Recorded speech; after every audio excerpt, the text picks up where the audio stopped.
Presiden Prabowo waktu di Mesir yang menyatakan bahwa koruptor apabila menyerahkan hasil korupsinya maka bisa seakan-akan bebaskan dari hukuman. Yang selalu dikatakan saya akan memberantas korupsi, tahu-tahu jadi kendor menjadi seakan-akan ada ruang tertutup untuk bernegosiasi. Nah, kalaupun ada tekanan yang terjadi, kemungkinan besar yang terjadi itu dari tiga pihak. Satu, dari dinasti Jokowi.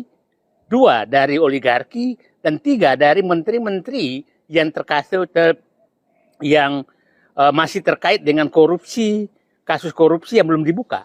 Bapak Presiden menghadapi tekanan dan kok nggak kuat menghadapi tekanan itu. Saya masih berharap terus Pak Prabowo tidak goyang sama sekali. Pak Prabowo kembalilah tetap anti korupsi sebagaimana yang Bapak gelorakan 20 tahun sejak Bapak ingin menjadi presiden. Terima kasih.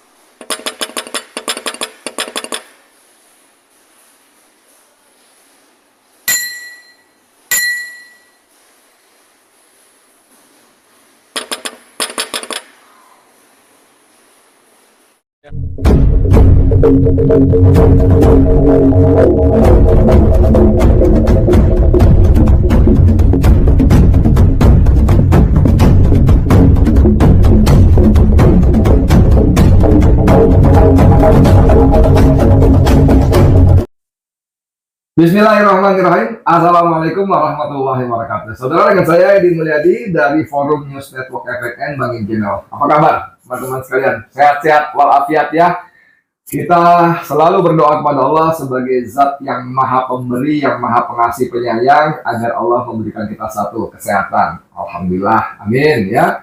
Kemudian Allah beri kita kebahagiaan. Oh, penting ini ya. Kalau nggak sehat, waduh, nggak bahagia, tambah repot. Dan yang tidak kalah pentingnya, Allah beri kita keberkahan dalam hidup ini, ya. Supaya kita hidup penuh dengan amal soleh, kita jauhi maksiat, dosa-dosa, ya. Dan Allah ampuni dosa-dosa kita yang sudah terjadi. Amin ya rabbal alamin. Teman-teman sekalian, ini sebetulnya bukan barang baru karena sudah beberapa waktu yang lalu bersumber dari pernyataan Prabowo Subianto, Presiden Republik Indonesia, ketika ada di Mesir, ya. Tiba-tiba dia mengeluarkan, kalau istilah saya itu, petir di siang bolong dari Kairo, ya.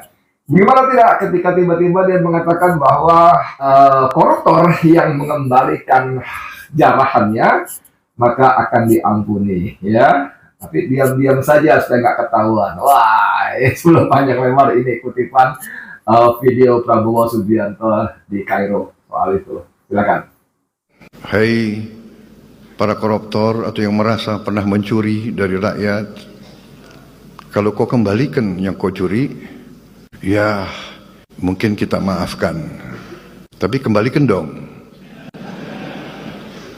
Nanti kita beri kesempatan cara mengembalikannya, bisa diam-diam supaya nggak ketahuan. Mengembalikan loh ya, tapi kembalikan.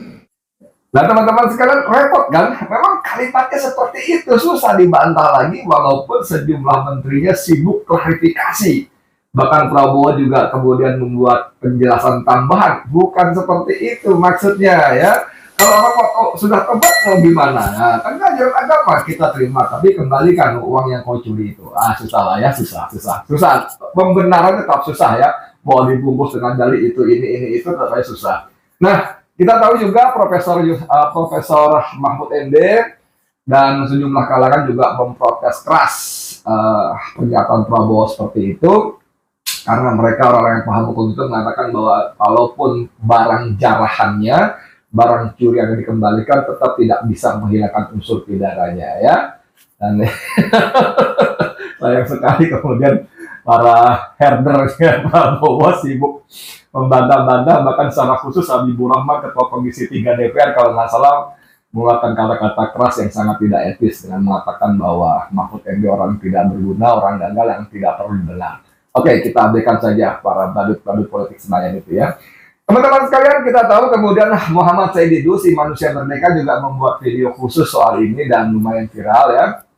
Cuman Said Didu memang dalam titik ini masih saja menunjukkan apa namanya, menunjukkan husnuzonnya, ya, harapan-harapan prasangka baiknya kepada Prabowo Subianto.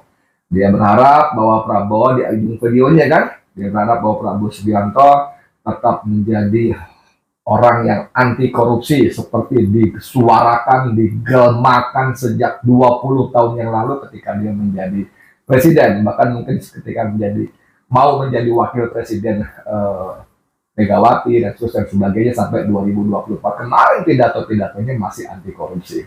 Nah, sebelum panjang lebar lagi, ini saya ambilkan utuh videonya Muhammad Saididu tentang menanggapi pernyataan Prabowo yang seolah-olah menurut Saididu tadi akan memaafkan koruptor. Ya, ini videonya, silakan.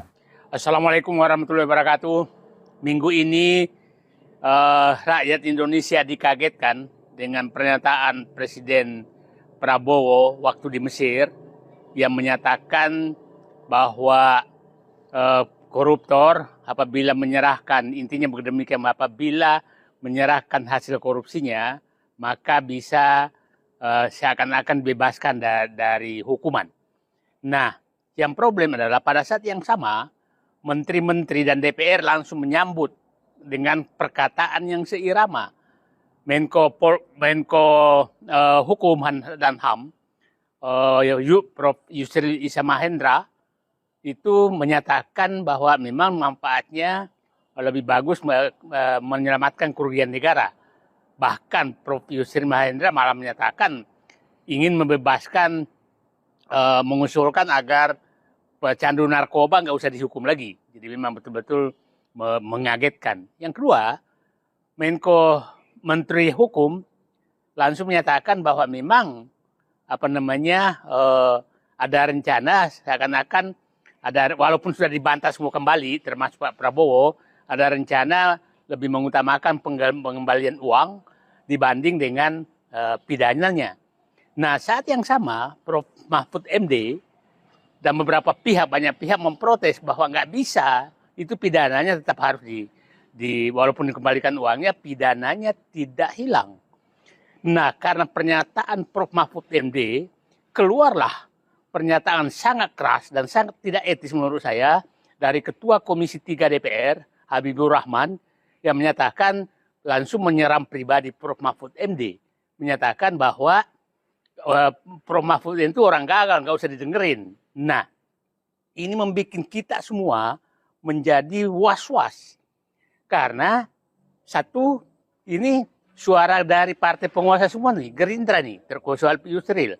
Nah, akhirnya yang selama ini kita harapkan bahwa yang kita tunggu dari Pak Prabowo dari pidatonya sejak mau menjadi wakil presiden Megawati 2014, kemudian 2019 ingin menjadi presiden, 2024 ingin jadi presiden, yang selalu dikatakan saya akan memberantas korupsi, tahu-tahu jadi kendor menjadi seakan-akan ada ruang tertutup untuk bernegosiasi. Nah, itu membuat kita was-was semua. Akhirnya, nah walaupun Presiden Prabowo sudah mencoba mengoreksi kembali di pidato Natal 2 malam lalu bahwa tetap akan memberantas korupsi dan tidak akan mengorbankan rakyat, tapi sudah muncul analisis bahwa ada apa sehingga Presiden Prabowo seakan-akan kendor dalam pemberantasan korupsi. Akhirnya saya mencoba berpikir, ini tekanan apa terhadap, kalau memang ada tekanan dari sehingga Pak Prabowo berubah sikap dari sangat anti korupsi menjadi membuka ruang untuk negosiasi tentang korupsi. Saya lagi berpikir, adakah tekanan yang terjadi? Nah, kalaupun ada tekanan yang terjadi, kemungkinan besar yang terjadi itu dari 3 pihak. 1, dari dinasti Jokowi, 2, dari oligarki, dan 3, dari menteri-menteri yang yang masih terkait dengan korupsi, kasus korupsi yang belum dibuka. Nah, kasus korupsi dinasti Jokowi itu ada beberapa. 1, yaitu kasus penyelundupan timah 5,3 juta ton yang sudah dibuka bahwa yang terlibat tuh menurut almarhum Faisal Basri itu adalah Airlangga Hartarto dan Bobi Nasution. Nah, yang kedua, kasus yang sudah terbuka di KPK juga itu adalah kasus Blok Medan di Maluku Utara. Bahwa itu adalah Bobi dan istrinya terlibat diungkap di persidangan bahwa dia terlibat di kasus korupsi Gubernur Maluku Utara. Yang ketiga itu adalah kasus yang dilaporkan Ubaidillah Badrun terhadap saham-saham putra-putri putranya Pak Jokowi yang diduga datang dari sumbangan tanda kutip, gratifikasi tanda kutip dari konglomerat yang selama ini memang dianggap dekat dengan kekuasaan. Nah, itu terkait karena yang menyumbang ini adalah pihak yang kita tahu terkait dengan adanya kebun sawit 3,3 juta hektar yang ilegal, dan pengusaha-pengusaha inilah yang dilaporkan bahwa ini memberikan sumbangan kepada putra-putri Pak Jokowi. Nah, saham. Nah, inilah yang berarti kalau tekanan dari sana sangat disayangkan. Tekanan dari dinasti Jokowi yang kasus korupsinya sudah mulai terbuka. Saya ulangi, kasus korupsi yang terbuka adalah penyelundupan timah mentah 5,3 juta ton. Kemudian yang kedua adalah Blok Medan yang di Maluku Utara. Yang ketiga adalah sumbangan yang dilakukan oleh pengusaha-pengusaha yang melanggar sebenarnya melanggar izin, dan dulu sudah pernah dituntut tapi akhirnya turun sekali tuntutannya yang 3,3 juta hektar. Nah, tekanan yang kedua kemungkinan terjadi adalah dari oligarki. Oligarki ini yang jelas itu oligarki terhadap tadi 3,3 juta hektar lahan sawit yang tidak ilegal, yang menurut Hasim Joyo Hadikusumo, presiden, bahwa itu harusnya mereka membayar 300 triliun. Inikah juga yang mau dinegosiasi? Nah, oligarki juga ada terkait dengan PSN, pelanggaran PSN. Ini juga kayak mau dinegosiasi. Nah, yang ketiga, yang kemungkinan adalah ingin menyelamatkan teman sejawat menteri. Teman sejawat menteri kita tahu persis bahwa kasus yang masih banyak sekali kasus yang terungkap, bekas-bekas menteri yang belum diungkap secara hukum dan belum dihukum. Satu, pengembalian dana korupsi BTS 27 miliar yang dilakukan oleh Menpora, Menteri Pemuda dan Olahraga, sekarang masih Menpora, yang diduga dari sana. Yang kedua adalah kasus impor garam yang sudah diperiksa Kejaksaan Agung terhadap Airlangga Hartarto. Yang ketiga adalah tentang minyak goreng. Itu kan juga terlibat diduga terlibat Pak Airlangga Hartarto. Yang keempat adalah kasus yang masih mandek, itu adalah kasus Zulkifli Hasan yang terkait dengan HPH. Nah, jadi tidak salah kalau rakyat kami menduga bahwa Bapak Presiden menyatakan menghadapi tekanan, dan kok nggak kuat menghadapi tekanan itu. Jadi tekanan, saya ulangi, kalau betul tekanan sehingga berubah menjadi sangat anti korupsi, menjadi ingin seakan-akan memaklumi bahwa yang penting mengembalikan uang negara, kemungkinan Pak Prabowo ditekan oleh dinasti Jokowi, oligarki, dan teman sejawatnya di dalam menteri. Nah, melindungi teman sejawat dalam menteri. Saya masih berharap terus Pak Prabowo tidak goyang sama sekali karena terhadap ketegasan ingin memberantas korupsi. Kan berkali-kali Pak Prabowo menyatakan negara tidak akan maju kalau masih banyak pejabat korupsi. Setiap pidato beliau selalu adalah anti korupsi, anti korupsi, anti korupsi. Tapi sangat mengagetkan. Bahkan saya katakan ada petir di siang bolong meledak dari Mesir. Itu petik siang bolong meledak dari Mesir adalah perubahan sikap Prabowo dari anti korupsi menjadi seakan-akan memberikan ruang negosiasi terhadap pelaku korupsi. Nah, saya berharap Pak Prabowo menyadari, dan kemarin kita bersyukur bahwa Menkumham Menteri Hukum sudah menyatakan bahwa hentikan polemik, tidak akan terjadi pengampunan terhadap koruptor. Pak Prabowo juga menyatakan di perayaan hari Natal bahwa dia tetap konsisten, tapi yang kita tunggu adalah tindakannya. Itulah saya pikir Pak Prabowo kembalilah tetap anti korupsi sebagaimana yang Bapak gelorakan 20 tahun sejak Bapak ingin menjadi presiden. Terima kasih. Assalamualaikum warahmatullahi wabarakatuh. Teman-teman sekalian, dari penjelasan saya dulu tadi, dia memang menyayangkan sekali. Tapi dia juga menduga saya melihatnya dalam konteks husnuzon dia ya, positive thinking dia kepada Prabowo Subianto. Jadi dia menyebut ada 3 kemungkinan. Kalaupun ditekan gitu ya, karena tiba-tiba jadi berubah, kalaupun ditekan maka saya itu menduga ada 3 hal. 3 pihak yang menekan Prabowo. Satu, dinastinya Joko Widodo.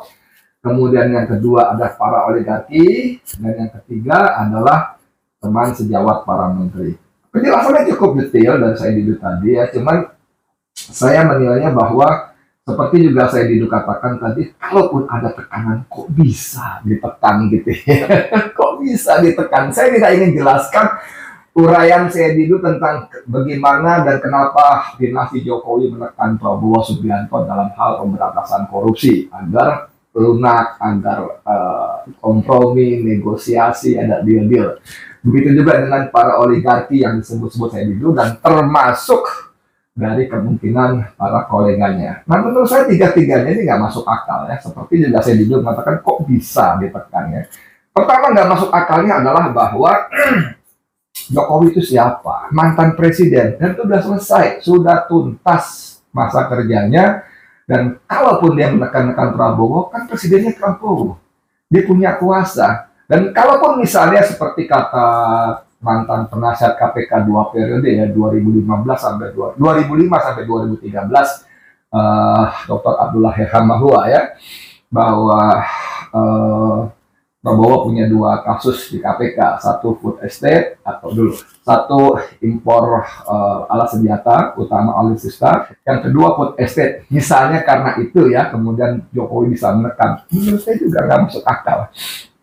Kalau karena tekan menekan, pertama Prabowo presidennya, kedua Jokowi si penekan itu juga punya dosa jauh lebih besar, lebih banyak ketimbang dosa-dosa Prabowo Subianto ya. Lu nekan-nekan bala istilahnya gitu kan. Lu aja dosa lu banyak, lu aja bandit, lu aja lebih jahat gitu misalnya. Dan yang penting gua presiden yang gua bisa perintahkan aparat penegak hukum segera nangkap lu, brengsek lu, misalnya begitu kan kalau saya kan. Jadi Prabowo begitu. Yang kedua, kalau oligarki, lagi-lagi presidennya Prabowo Subianto, mereka mau nekan apa? Orang mereka juga semuanya bandit, mencari uang dengan menyengsarakan rakyat dengan PSN Joko Widodo antara lain kan ya. Belum soal timah, soal nikah, segala macam seterusnya. Presidennya Prabowo, gitu kan. Yang ketiga, para kolega, para menteri. Kita tahu ada Julhas, ada Airlangga, ada siapa, semua bermasalah. Apa urusannya menekan Prabowo? Jadi, mohon maaf Bang Said Didu ya, menurut saya, kalaupun ada tekanan dari 3 kelompok tadi, Prabowo menurut saya seharusnya gampang menepis. Nggak ada urusan. Lu juga semua bandit, lu semua penjahat, dan gua presiden sekarang. Jadi tidak ada alasan buat Prabowo menjadi lemah. Menurut saya begitu. Jadi kalaupun Prabowo kemudian seperti kata saya itu tadi terjadi petir di siang bolong dari Kairo, penjelasannya pertama Prabowo nggak paham hukum. Pertama Prabowo nggak paham hukum. Kedua ya sudahlah, memang Prabowo lembek dalam korupsi gitu loh. Mau apa lagi kita? Saya bolak-balik bilang bahwa saya harus terus menjaga stamina saya untuk berhusnuzon, berpositif thinking kepada Prabowo Subianto, ya kan? Tapi kalau terus-terusan begini kan kita capek juga. Memang terlampau banyak pernyataan-pernyataan yang menggelegar soal Indonesia maju, soal Indonesia sejahtera, soal pemberantasan korupsi yang tidak sesuai dengan perbuatannya.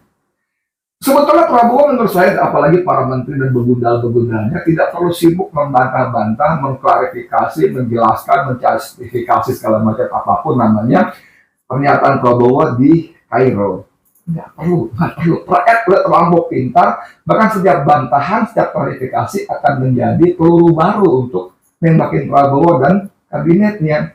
Cukup Pak Prabowo membuktikan ucapannya. Saya tidak kompromi dengan koruptor. Saya akan kejar koruptor sampai Antartika. Itu di sekelilingnya banyak betul koruptor. Erlangga, Bahlil, Luhut Binsar Panjaitan, siapa lagi, Zulkifli Hasan, banyak, Aryo Dito, Tejo, segala macam. Semuanya banyak. Itu aja diurus gitu loh. Kan? Kalau itu dilakukan, apalagi khususnya Joko Widodo, Kaisangnya, si Gibrannya, si Kahiyang dan Bobi Nasutionnya dengan Dok Medan, itu aja diurus. Waduh, itu orang ragu-ragu dengan Prabowo, syuk, langsung melonjak kepercayaan pada Prabowo. Dan ini menjadi legitimasi yang kuat bagi pemerintahan Prabowo Subianto. Kalau Anda mengatakan, nanti kalau dia keras begitu, Jokowi akan melakukan pukulan balik. Monggo, pukul balik. Gue presidennya. Gitu, gue presidennya, gue bisa apa aja lakukan. Apalagi kalau gue perang lawan lo, wahai keluarga bandit, saya pasti menolong gue. Saya pasti mendukung gue. Kan begitu. Sederhana. Orang mengatakan, enggak sederhana itu. Ini masalahnya bukan. Enggak, menurut saya sederhana. Tinggal ini menjadi bukti apakah Prabowo benar-benar komitmen memberantas korupsi atau cuma omongan gitu kan. Luar dia sikat tuh oligarki brengsek gitu kan, yang menyengsarakan rakyat, apalagi dengan PSN warisan dari Joko Widodo yang ugal-ugalan. Sikat juga menteri-menterinya itu akan rontok lebih dari 50%. Enggak ada urusan. Banyak orang baik, 284 juta rakyat itu banyak orang yang jauh lebih baik, lebih berintegritas, lebih mampu, punya kapasitas dan kapabilitas untuk menjadi menteri-menteri Prabowo ketimbang memelihara para koruptor semacam itu.